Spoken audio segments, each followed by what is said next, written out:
Hello and welcome to Turning Point Tactics, the competitive Kill Team 40k podcast, focused on giving you the strategies and tactics to seize initiative every turning point.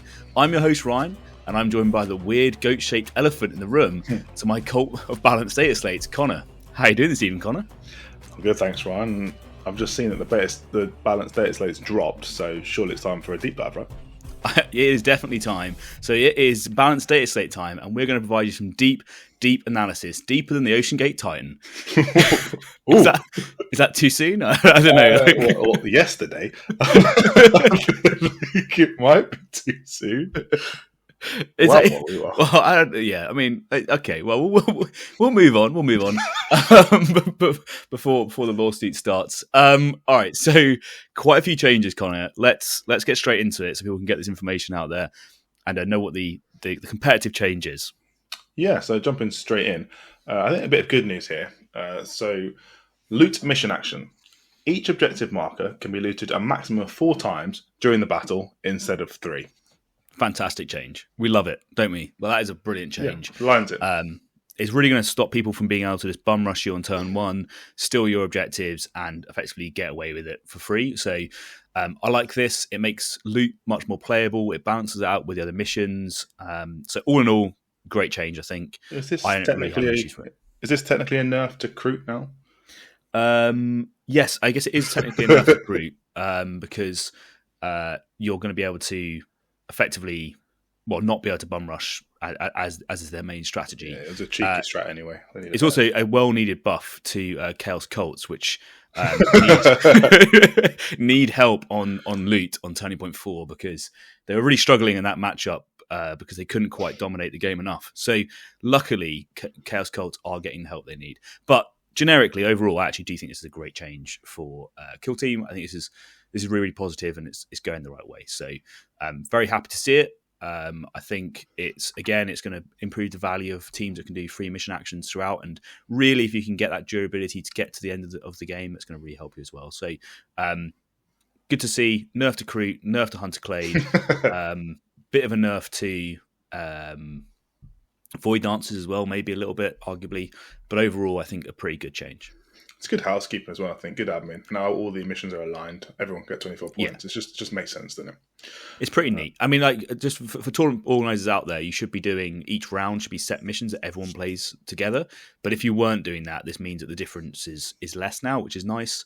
And it means that missions are maybe a bit more reflective as to what is actually happening on the table. So if you're really dominating on loot, it will now probably result that in the points rather than just being a minor buff or like a minor points win. So yeah, it's a nice, simple, good change, and we're happy to see it. How about Warp Coven? Warp Coven got some buffs, so let's have a look.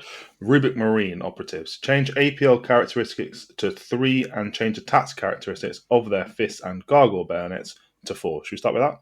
Yeah, start with that. That's a fantastic change. So for those of you who don't know, one of the issues with Warp Coven is their tac ops that they can choose, or their archetype is linked to the models that they take. So if you wanted to go rubric heavy, you were going to be locked into security. The downside of being locked into security is a lot of it is based on APL control of either like locations or areas of the board, wherever it's going to be. And if you have a bunch of 2 APL dudes, it was very, very easy to effectively just move a guy into the middle and turn off a rubric who arguably should be getting central control versus a random 2 APL chaff model, but now isn't, right? And it's the same for secure centerline and that sort of thing as well. So this is a really nice change, just for that side of things. It's also really nice for the objective control element as well. So now they're going to be performing better on objectives, and they're going to be able to score their secondaries better as well. These are 2 changes that I think are really nice when it comes to the rubrics and makes elite play effectively a little bit more manageable with them. They've also changed into that, upgrading the attacks characteristics to 4 attacks with their bayonets and fists. This just puts them in line with other marine-like equivalents. But actually, those gargoyle bayonets is 2 equipment points, but it's now going to boost you to 4 damage. So 4 attacks, 4 damage is actually somewhat respectable. So I think this is a great change for Rubric Marines in general. I think now you're probably going to see that running the full 6-man roster isn't a terrible idea if you're against sort of like mid-range opponents or horde teams, because you're going to be able to beat them in melee. You're going to be able to potentially outposition them on objective. You can have relentless bolters through a combination of their increased ammo and the strat ploy, and then we shoot them twice, and they're going to be able to do that really, really easily. So this, I think, is a lovely change. I'm a big fan of it. Sounds violent against, well, you mentioned Horde, but mid-tier 2. They're normally 8 wounds, aren't they? And your relentless AP1 guns, right? So, like, generically, and how the balanced data to pass has aligned all the damage to be that minimum damage 3 is now still a thing, means that your AP1 3-4 damage bolters are actually going to be doing AP1 3-4 damage rather than like 2-4 whatever it was previously. So this is a good change for the team. I think that it's probably not enough, but I think it's a very good place. It's going to make them far better than they were, because previously they were just getting beaten on objectives, even if you were doing the right thing, right? So now at least you have a bit more chance. I think one of the changes that I would like, just one little more tweak, would just be to remove the caveat of having to have a certain amount of Zangors for recon, and let the team choose between doing recon and security. I think that would massively let them flex up their play style, and there'd be a very different flavour of Marine team to anyone else. But this is a great start. So they've got a second note here, which sort of ties into the first one. So change Sorcerer Operative's Rubric command ability to each time a friendly Rubric Marine operative is activated, if it isn't within a friendly Sorcerer Operative, subtract 1 from its APL. Yeah, so it's supposed to be red. I've put the show notes wrong, but just to keep it difficult for you, I just like trying to make you sound stupid. That's the game plan. I just leave words out and see what you say. Yeah, it is like the full Ron Burgundy experience, isn't it? I can just write whatever, and you just. Why are you shouting, Conor? Because you put cap blocks. No, so this ties in really nicely to the first point, right? So before, you would have to basically keep your sorcerer rubric paired up, and then if your sorcerer died that was paired with your rubric, suddenly you're in this horrible situation where he's now useless, or if you're into the dark and you tried to put another rubric into a room, like you're now only one of them's getting the benefit of the sorcerer. So this just means that actually you can stick a rubric or 2 rubrics next to one sorcerer, and he can control them, or you can have as many as you want. So technically, you could have one sorcerer controlling 3 rubrics. It's really going to increase the durability and longevity of your team, which I think is a pretty nice change. So that combined with the first one is good. It's good for the tac ops. It's good for their mission play. It's good for their offensive capability as well. It's good for their durability. So these are some really nice changes that I think are going to massively help that team. I'm interested to see how people feel about the security tac ops. I think they're slightly harder to score than both Seek and Destroy and Recon. But it'll be interesting to see. So I think this team's now in a pretty good place. I think the easiest way to play the team is that elite 6 block. So if you want to find some detail on that, I know Andy at Glass Half Dead has done a full Rubric Marine or a full Warp Coven guide. So go check that out on his channel. We'll try and link it in the description below. You can have a look at that, and it shows some of the thoughts that we have there on the team. A lot of it still applies, but obviously you have a bit more flexibility now. So really nice change here. This is good for the game, I think, and it's buffing Rubrics up in the right way. Yeah, it's good. I quite like Warp Coven as a team. They just look cool lore. So yeah, nice that they're getting some love. Absolutely. Right, Star Striders then. Let's jump into them. It's a return of an old classic. Voidsman's Rotor Cannon. Gains the Relentless special rule. End of section. Pause for Ryan.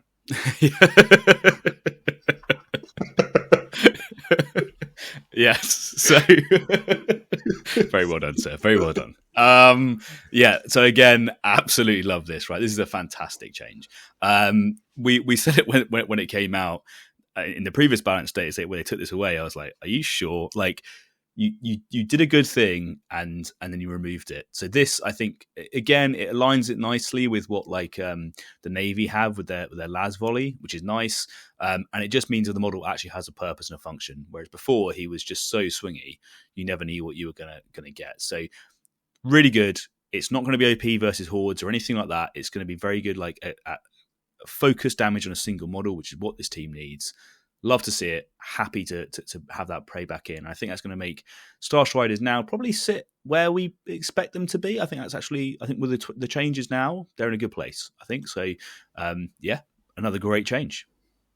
Sounds like you're happy with it. I haven't actually gone into the maths too much. I just wonder, thinking about it, is Relentless too much? Should it be ceaseless? I don't know. But, we'll see what happens with the data comes out. Yeah, maybe. But, I don't know. I guess the comparison was, do you want it to be like nothing or Relentless? And GW initially said you can't have Relentless. It's like, well, can I have a ceaseless, please? Can I have balanced? Yeah, can I have something? Whereas, maybe you're right. Maybe people will find this to be oppressive, but I generically think that it's okay. I think it's tied with the heavy keyword. It's effective versus a single model. It takes a bit of setup, but you can play around it a little bit as well. So I'm not massively worried about it from a balance point of view. I think it just gives that model a purpose, whereas before he didn't really have one. Have they got any ways to work around that heavy, or are they stuck to the 3-inch dash? Nah, I think they're stuck to it. I think that's fair then. Yeah, that's fair. They got to pull it off. Fair enough. Okay, cool. Right, let's talk about his action squad because these guys have seen some love. Yeah, let's get in there. Right, so first one. Add the following to Ruthless Efficiency ability. In addition, if the target is within it's going to be 2, sorry. Of another friendly action squad operative, that ranged weapon has the P1 critical hit roll for that shooting attack. Yeah, okay. So this is playing into their generic ability to basically stand next to people and do more damage, which is nice, right? So I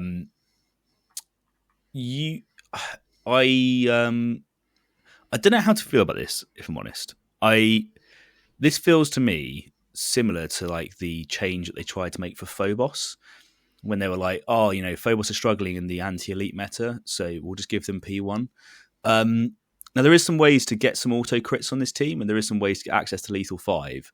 So I don't hate it. I think it's okay. But I think it's going to have some slightly unintended consequences. So if there was a team that, I don't know, called Inquisitorial Agents, maybe, just throwing it out there, that could take this team as part of it, and they had the Ruthless Efficiency ability on their data card, then against Corsairs and against Drakari, this could be really quite painful.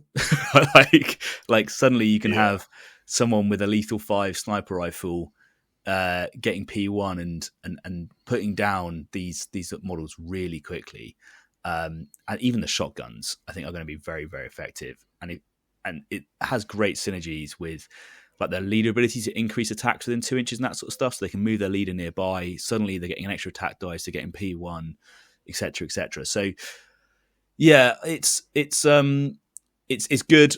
I think it's gonna definitely help the elite matchup.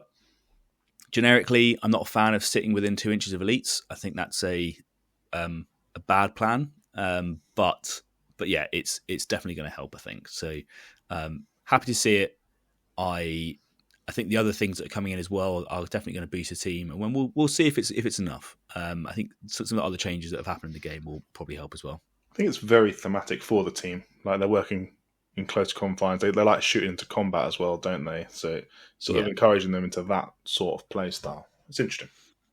Yeah, and we need to probably touch on this at some point because I know everyone's really obsessed with the subductors, the shield guys. I just don't think they're that good.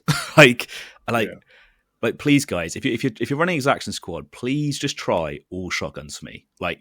Just give it a go, and just let me know what you feel at the end of it. Because all shotguns ignoring cover at 4 inches, getting P1, getting rerolls and all that sort of stuff, hit on 3s, 4 damage. Yeah, just give it a go. When I played them with all shotguns, I had a lot of fun, a lot of success.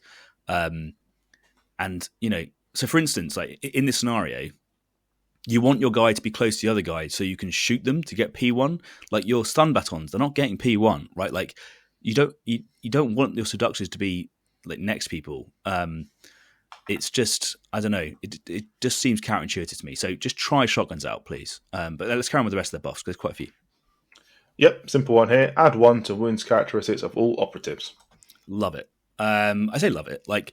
It's great against Intercession, which is good, right? So Against Intercession squad, adding 1 wounds, like bolt weapons, that sort of stuff. Your standard 3-4 damage. Nice to see. It's probably going to help a little bit against like the mutants as well. If they try and charge you, now a crit hit won't kill you. You have to get 3 hits through, so they're going to not be able to kill you in melee and just turn to torment and do it next turn anyway. So, but it's nice that they've made that change. So that's again, it's going to change quite a lot of their matchups. Like, so for instance, in the Kazakin matchup, your hotshot volley guns and your standard volley guns, like hotshot las guns, are going to be far less efficient. So this is good. This is a nice change.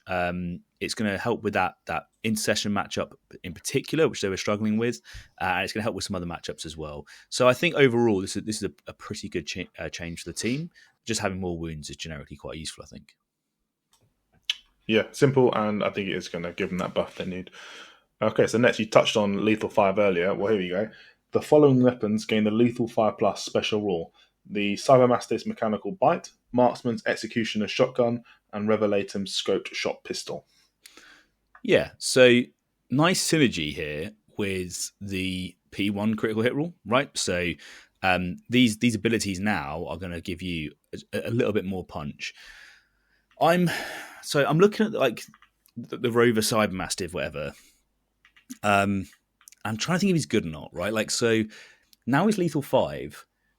You can get a charge off that's GA2, and you can be lethal 5, which is quite nice. And if you keep him within 6 inches of your Leash Master, you can begin on a an 8-inch movement, and then move your Leash Master, change the order, and then be relentless and fight. So, and then the Leash Master can shoot someone. So I do quite like it. Like, it's a kind of offensive GA2. Like, and that little like wombo combo of being able to, at the start of turning point 2, whatever, suddenly take out 2 key threats against, like, say, Harlequins, maybe. I think it's quite nice, right? Like, I quite like that. So my only concern would be against the Harlequins, though, is, like, let's say that they do decide to play their Chegarat's Jest, whatever it is. Him only hitting on 4s means that you're not going to get your second bite in. So I don't know. It's like, I kind of like it. I kind of don't. I'm a bit torn on it. Maybe it's really good against like Corsairs and Drakari. Maybe that's where I can see this being useful. And note that you can also then probably shoot into combat for that tasty P1. So yeah, you know what? Like, I don't hate it. I think it's good. I think it's going to help out. The 2 other ones, the Marksman's Execution Shotgun and the Revelatum Shot Pistol, that's just going to help you against those elite teams. Forcing through that crit damage is nice, and remember, a lot of their crit damage is limited, or their damage mitigation is limited to a minimum now. So if you're shooting against like Intercession, then the fact that you're doing 4 damage is actually 4 damage, because it'll be 3 mortal wounds and 1. So that's again quite nice. So P1 lethal 5, yeah, I like it. I think that's quite a nice change for those 2 weapons. Note that this also is going to pull across to Inquisition as well. So they're also going to have access to this lethal 5 across those 3 models, which is pretty tasty. Okay, and then lastly, we've got to change the execution order to read Execution Order Tactical Ploy 0 plus CP, costing 1 additional command point for each previous time you've used it during the battle, and you can use it more than once. Okay, great. Yeah, I mean, almost great. Like, so it being free is great. So we love this, and you're probably only going to get to use it once anyway, because your leader's going to die. So like, the fact that it's not costing you a CP now means that you're going to get more CP to spend on your rerolls within 4, which is arguably like what you need as well. Please play shotguns, guys. Please play shotguns. And the one bit that I don't like about it is that they haven't changed the line of sight requirement. So you're going to have this scenario where you're going to want to try and ping this off at some point, but actually you can't get it to work because you can't get the model, or you're going to have to go close enough to a model, and then when you get close enough, you're going to die. So I think, like, you know, it being locked to just your leader, and yeah, it's nice. It's good change. You're going to get Relentless against a single model, but your leader's also probably going to die for it. So just make sure it's worthwhile, whoever you're going to give it to. That's kind of, I think, my main thoughts on it. Connor, if people are enjoying this and they want to hear a bit more, and they're thinking, you know what, this podcast is doing it for them, and they want to give us some support, is there a way that they could do that before we roll into the rest of this? Yeah, absolutely. You can come subscribe to our Patreon. So it'll cost you as little as £3, which will get us a nice pot of paint, start painting up our Colts and Fellgors Ravagers that we're going to take to tournaments ASAP now. But it would get you some exclusive Patreon-only content. Like we've got a Discord going now with you. I've seen you've been recording a few bat raps now. There's bat raps on Patreon too. Yeah, we're up to 2 now. Yeah, 2 bat raps. As well as early access to all our videos and Patreon priority questions too. And the first 100 Patreons will be the Centurion Patreons.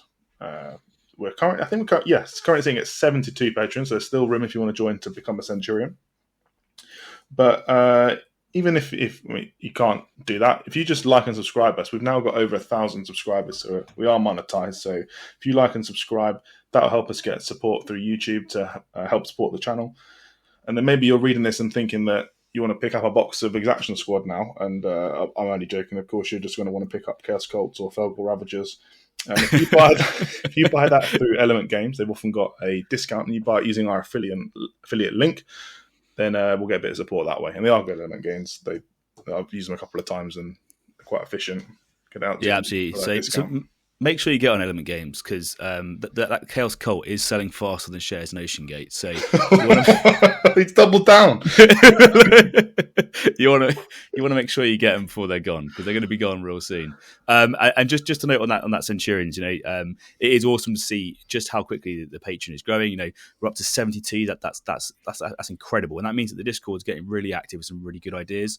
And it's really about giving the first 100 people the sort of the legacy support for helping us when we needed it most, which is right in the beginning. And we'll make sure that we pay that forward as we carry on. So there's a few things that we got planned the rest of the year. We're hoping to do a TTS tournament for the community that's on there, with some cash prizes and that sort of stuff, which would be really awesome. And also, in future tournaments that we organise, you might try and do patron exclusive events just before or just afterwards, to try and give back as much as we can for the support that people have given to us, which would be, I think, really, really awesome. So we massively appreciate it, and just wanted to get that out there 100%. Once again. All right, Conor, let's crack with the rest of this then. Let's get the balanced Dataslate done. Yeah, I actually want to circle back. Apologies, everyone. This is for my own understanding. But so we've just seen this new translation to Ruthless Efficiency for Exaction Squad. Is that going to translate to Inquisition? Yes. So it does. And so the reason why this is, guys, is that Ruthless Efficiency is written on the Dataslate. And the way it works is it says in it that if you're within range of 6 inches of a Exaction Squad operative, now in the Inquisition rules, you change every reference to their previous kill team to their new kill team, right? So they're effectively, their abilities change over so that you can use it with Inquisition Squad. So now this is really cool, right? Because it means that you can yeet your Death World veteran into combat, whatever, and then suddenly your Exaction Squad guys will be getting P1 when he shoots into that as well. And this is why I think it's so mean versus Drakari and so mean versus Corsairs and that sort of thing, because suddenly you're able to just kill these guys when they're trying to hide in melee. So let's say your Corsair buddy, you think he's been really, really smart. He's done his deadly ambush. He's hidden in melee with you. You just go, okay, cool. I'm just going to pass, and then my buddy's going to turn up over here in a second and blow your head off with a shotgun with P1. So it's violent. It is violent, and at 4 damage. Violence. Yeah, we like violence. Khorne loves the violence. So obviously, I know about I'm for the Emperor. Obviously. So yeah, it's some real police state brutality going on over here, and it'll be good to see how it plays out on the table. I'm excited to see how these changes take effect. I don't know if it's going to be what the team 100% needs, but it's definitely on the right way. So I really would love to see that execution or a tactical ploy not require line of sight, and I think that would be so good if it was just visibility or just select a model. I think that'd be awesome. And I like the fact that it's free but costs one more each time you use it. So yeah, there's some great changes there, and we'll see how the potentially Relentless grenade launcher or whatever gets off against some of the elite teams. So some awesome stuff. Nice. All right. So moving on then. Let's move to Hearthkyn Salvengers. Hearthkyn. Change steady advance ability. While a friendly Hearthkyn Salvager operative is performing a normal move action, add 1 to its movement characteristic. Nice. Yes. So, we obviously don't have a lot of data, so we don't want to make any changes, but we are going to make a change to Hearthkyn Salvagers because they're a team that's too slow, right? So I think everyone sort of knew it anyway, that they were maybe struggling to get around the map. And what it meant was that, and there's a patron priority question coming up about this anyway, so we'll touch back on it when we do that on the next episode. But what it meant was that you had to be very, very methodical with your positioning, right? So you had to be doing proper chess, thinking 3 moves out every single time. This just gives you a little bit of grace, right? So if you were half an inch short, whatever, now suddenly you're going to be okay. So I like this as a change. It increases your threat range and offensive capability as well, and it's going to lead some, actually some quite spicy plays, particularly if you use like the free shoot action ploy. So suddenly you can be moving quite a long way and getting a free shoot off, which would be, I think, really, really nice. So this is good. This is a nice change. And I think it's something that the team needed, because they were just slightly too slow. Yeah, and it's gonna make them a bit more competitive. And I think we might see a few more Hearthkyn Salvagers out and about. It'll be interesting to see what happens. I mean, I don't think they play too well into Colts, and they didn't play too well into who does Beastmen. Yeah, so probably not winning any tournaments anytime soon. But at least they are going to be doing or being slightly more respectable in their placement. So definitely not one to sleep on.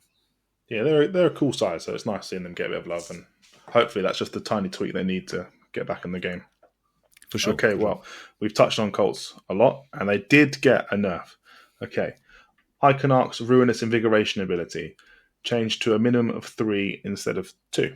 So that just aligns now with what we've seen across the board.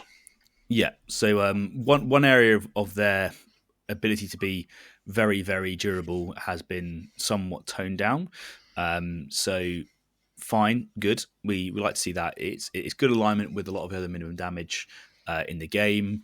So this makes it slightly easier for your 3 damage weapon teams to be able to get some stuff in and get it done, which is good. So not bad. Teams like Breachers like this because their shotguns now do 3 rather than 2. I'm trying to think what else likes this. Frag grenades like this on Into the Dark with their lethal 5 because you're actually going to get your 3 damage from your crits. Yeah, so it's a nice change. Happy to see it. Interestingly, the people that really like it is actually the Revelatum with his scope shot pistol, because that is 3/3 mortal wounds 2, so that's actually 3/5. Sorry, 3/1, isn't it? I lied. 3/3. Yeah, 3/1. Yeah, sorry. Well, it's base damage 3. So 3/3 mortal wounds 2 is what I wanted it to be, but it will never be there. It will never be there. All right, never mind. So, but yeah, cool. It's it. But they got rid of the Feel No Pain, right? What is this obsession? You hate Feel No Pain. Well, I love. Who hurt you, Ryan? What's going on? Talk to me. I can tell you, it was anointed, and he touched me everywhere with 5s. There were so many 5s. How does a 12 wound model need 30 wounds? It's just too many. There was a guy talking on the Discord the other day. He talked about how he played Galapox twice and then Colts for his last game at a tournament. No. And I was like, oh my god. He's like, I don't want to see another 5 at Feel No Pain in my entire life. And I'm like, I can imagine. That is just disgusting. Yeah.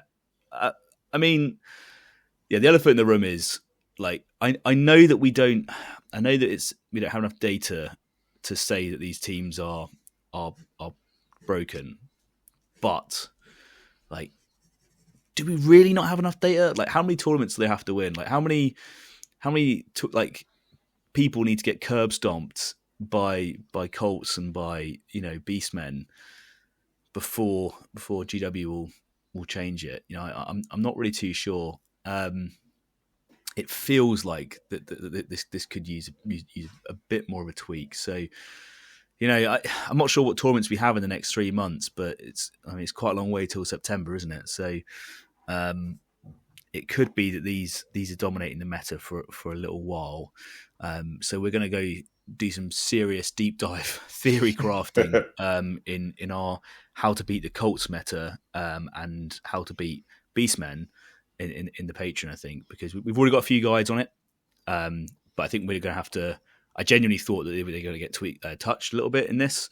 So I think we need to go back into that and do some real theory crafting and try and figure out how to even this battle as much as possible going forwards. I've got a point written down here. It just says, join them. Join the cult. Join them. For just £90, you too can win a tournament near you. Oh man, I don't want to play Colts though. I don't want to play Colts. I do. Obviously, I'll play you with Colts. Oh yeah, I'll play them. Obviously, back when I was playing More Time, I had that Chaos Cult team. So maybe they have an affinity to me, and I've actually always liked the idea of mutants. No, but so I've just got a Beastmen team, so we're hopefully going to put them on the bat rep soon. And we'll just to see what they were like, and I was genuinely hoping that they were going to get hit by this, right? Because, in fact, was there any nerfs? Because there must have been a couple of nerfs to Ravagers. Right? Yeah, there was one actually. It says, change the final sentence to read, "We are not sorry." Oh, all right. Oh, okay. Right. Yeah. No nerfs to. It's got a silent FU in there as well. Isn't it? Yeah. Change frenzy to read. Pre-frenzy, they get a 5-up. Feel no pain. Also, this model is never incapacitated. When you incapacitate this model, roll a dice. On a 1-up, he comes back with full wounds remaining. We got to try and keep it balanced, guys. Like Beastmen have a really hard counter where if they play Colts, and Colts don't like playing Beastmen, so those two teams need buffs to try and figure out how they're going to beat each other. Oh man, yeah. So hopefully we'll get some bat reps on the channel shortly. We're sort of figuring out the format of that as we go on. So I'm sure you can run at me like a full corn mode, Connor, because it'll be fun. It'll definitely be fun. I do that with every team I play, so yeah. Zero. They've literally. Have you been contracted to their design department, guys? Like, just hear me out. There hasn't been enough, just sprinting at your enemy and them not being able to do anything about it. Can we just get a little bit of that? Kill in the me game? too fast. Can we just stop that? Stop them killing me. I got bored of this whole being incapacitated thing. Is there a way around that? Oh yeah, actually, we've got the perfect solution for you. Okay, yeah. So they didn't get hit in this balanced data slate. They have got a point. That there isn't much data. They are a very new team. They are a new team, and it is I understand where they're coming from when they're trying to, because it's difficult when you're trying to balance a bunch of anecdotal evidence and. In one meta everyone's winning with Colts, and another meta everyone's winning with Beastmen, and then some people manage to beat Beastmen or beat Colts, whatever. So it's difficult for them to know exactly what the truth is. I think until you really see it on the table, it's hard to experience it as well. And a great point that someone mentioned in the Discord the other day is that people are playing. GW balance this often on the maps that they play, and they play like Octarius without any doors and stuff, right? So if you're a melee team and your movement is that much restricted, it might be that they're just not getting there in time when they do their play testing, right? So maybe that's part of it, but ITD exists, so I don't really. But also, put yourself in the dev's shoes. Like you've released the team, it's early doors, and it's looking like there's a problem, and then you've got 2 weeks to think of a solution or so before the data slate actually drops, and then you don't want to be too heavy-handed because then it just ruin the brand new team. Maybe it is best to just let it lie and figure something out. Yeah, I think it's it's the. All right, let's just caveat it with this is the most, I guess, competitive support we've ever had for Kill Team, which is absolutely epic. So I'm here saying, could we have balanced data slates more often? And in the past, there wasn't ever balanced data slates. But I almost feel this to be a good argument for okay, we're gonna do we're going to revisit this in a month, and we're going to have an earlier balanced data slate because we don't have the data just yet, but we just want to see a little bit more of how they're getting on. Or maybe you sometimes have to go with gut feel, because I think, I've not heard a competitive scene yet that have said, actually, you know what, Colts are fine, or if you play against them in this way, you're going to be okay. I was talking to one of the patrons the other day about how we can beat them with Intercession squad. And I'm like, here's all my ideas. He's like, how do you beat them on capture? And I'm like, you don't. If you play Colts on capture, you don't win. And so, and there's a Command Point came out with a video. I was messaging Shane the other day as well, and we're having the same conversation. He just won ACO with Colts, so congrats to him for sort of showing people how it's done, I guess. But yeah, so he was talking about it, and he's like, they've got so many things where you're reliant on either the terrain being bad or your opponent making a mistake, or just something out there being drastically changing your favor. And as soon as you figure out that you can play Colts in a certain way, it's very, very hard to do anything about it. So yeah, it's a tough one. I don't know quite what our solution will be, but we'll try and find one as we go through. That is it for the data slate, and it looked like Intercession got off scot-free, but actually, if you jump over to Intercession, they haven't escaped the nerfs. So let's jump in. Rapid. While this operative is performing a normal move action, add 1 to its movement characteristic. What's the change there? So the change here used to be add 1 to their movement characteristic, which is great, right? So if you were playing a melee focused army, you want to be able to charge further and do that sort of stuff. Well, guess what? You can now charge an extra inch, and you can get about the map faster, etc., etc. So that was really good. So now it's now focusing that to only be when you're doing movement, rather than when you're doing charges. So this is kind of like an odd one for me. I mean, for a start, were Inquisition really the bad guys? Yes. Sorry, yes, they were. Yeah. Fine. It's for internal balance. I guess they're trying to make it so all of their chapter tactics are closer aligned. But this to me just means that they had before various ways of playing the team. You would either go sort of on a melee focus or a shooting focus, and you try and stack your abilities with it. And the most, I think, competitive version for me was probably Rapid Methodical. But now this just means that I think you're only ever shooting, because you're not going to get your bonus to move whilst charging. So one of the benefits was if you did a charge, you would have a 10-inch threat range, where if you did a 7-inch move and then shoot 2 inches, you've only got a 9-inch threat range, right? So that was a really cool benefit, is you could charge further, do a fight, and then throw a crack grenade or whatever, and you'd have that ability, or shoot a bolt pistol. Whereas now for team synergy, your threat range is better if you shoot, and you're more likely to do more damage on a double shoot than you are on a double fight. The chance of you getting a double fight is less, not impossible, but it's less. And it's going to be even harder to be able to get the distance you need on that double fight with this change to rapid. So one of the ways I looked at it was if you don't make it to combat, then you remove all of the damage that you would do in combat, right? So let's say you have an assault intercessor and you can't charge anyone. Well, you're only ever going to get 1 shoot action out of them. So your damage is very, very little, and it's only at 6 inches. So this is a significant nerf to the assault intercessors, which I don't think were the problem. Which might sound odd, but it's just going to skew you more into a shooting route, I think. And there's another change as well, Conor. What's the other change? Are you muted for a reason? Such a professional. I love doing this. Yes. So Rapid got hit, but so did Methodical. Do not worsen the ballistic skill characteristic of this operative's ranged weapons as a result of performing the Overwatch action.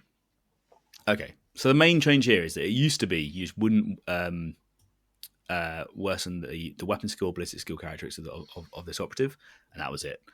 Now it only applies to ballistic skill, and it's only applies to Overwatch, right? So it's a nerf to methodical, which again is a bit of a shame. And it basically just means now you're gonna have to budget for and they shall know no fear. So sort of one of the points I was making as well is right. So let's say you're doing that now. So now you need to avoid taking too much damage in Turning Point 2, because ideally, if you can get into the end of Turning Point 2 uninjured, then you won't need to spend and they shall know no fear, right? So you really want to be spending it only on 1 or 2 turning points where you can. That to me says play shooting, right? Like if you're going into melee, you're just trading damage, so you're going to get injured faster. So now the game is basically saying take more intercessors and just shoot each other or shoot the enemy rather than use chainswords. It is my take from this, right? So I know some people might disagree with that, but that's kind of what I feel like it is. I still think these are probably the two go-tos. Maybe you take durable over the methodical, but I think when you're playing against big teams and horde teams where this team needs the Overwatch, you want that, right? And if you ever play on Into the Dark, you want methodical again. So, I feel like this is sort of skewed the team further into one play style whilst trying to diversify it. Now you could go full out there, right? And you could completely change it up and try and play absolutely full melee. And that's fine if that's what you want to do. But like, and you could take the chaps tactics support that. So you could take like jeweler and you could take aggressive, right? So then you're getting rending and you're getting double parry and that sort of stuff. But I just don't think it's going to be very effective, right? So I feel like your best way here is to play full shooty all the time and try and go with that. So interesting that they nerfed them. Didn't really see it coming. I guess other people think they're stronger than they are, maybe.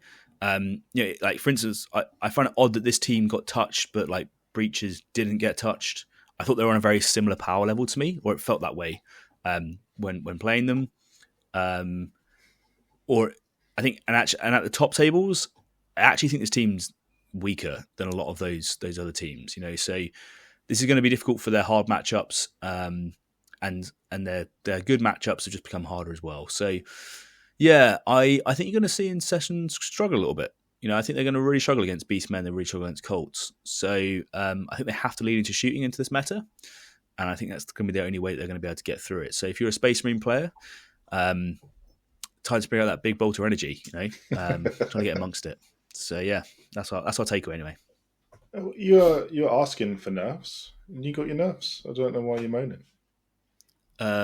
What, for Intercession? Yeah. Well, I wasn't being specific to any team. Just I know if anything, you wanted nerfs. I found the Beastmen matchup too easy as Intercession. It was, and I was just enjoying playing Colts so much with them. I was like, let's make this harder. You love a challenge. Oh dear, we love a challenge, and that's kind of it. So, the main takeaway from this is I think genuinely we need to, as a competitive community, get our heads together and try and figure out how we're going to try and take down Beastmen and Colts, because they are going to be at the top tables for the next few months, unless there's like a silent community ban or something like that. So we've got to try and figure out what that's going to be, and we've got to try and figure out what that plan is. And unless we do, then we're going to be losing those top games. So we're going to put our heads together. We're going to try and think of whatever ideas we can, put pen to paper, and then try and test it over the next few weeks and see if anything sticks. So we'll see how it goes. Don't be afraid to drop a comment in the bottom below. Yeah, if you've got an idea, let us know. So we're all for it. We've got a few of our own. We're trying to share them as much as possible. So we'll see how it goes. But I think that's probably going to bring us to the end of the episode, Conor. Unless there's anything else you want to that's it. Good for me. Ideal. So hopefully, to all of those out there listening, you found something new or useful. And if you did, throwing us a like would be greatly appreciated, as we did say. If you want to make sure you don't miss any episodes, make sure you hit that subscribe button so you get notifications as soon as the next one drops. It really is the best way to help a small channel like ours. And if you can't wait and you do want early access, you want to see those bat reps, you want to see our thoughts on both counter Colts and counter Beastmen, all that sort of stuff, you can get onto our Patreon for as little as £3 a month, as Conor said, and you can get in contact with us on there. So thank you so much for listening. as always, I'm your host Ryan. This has been Turning Point Tactics, and we'll see you next week. See you next week.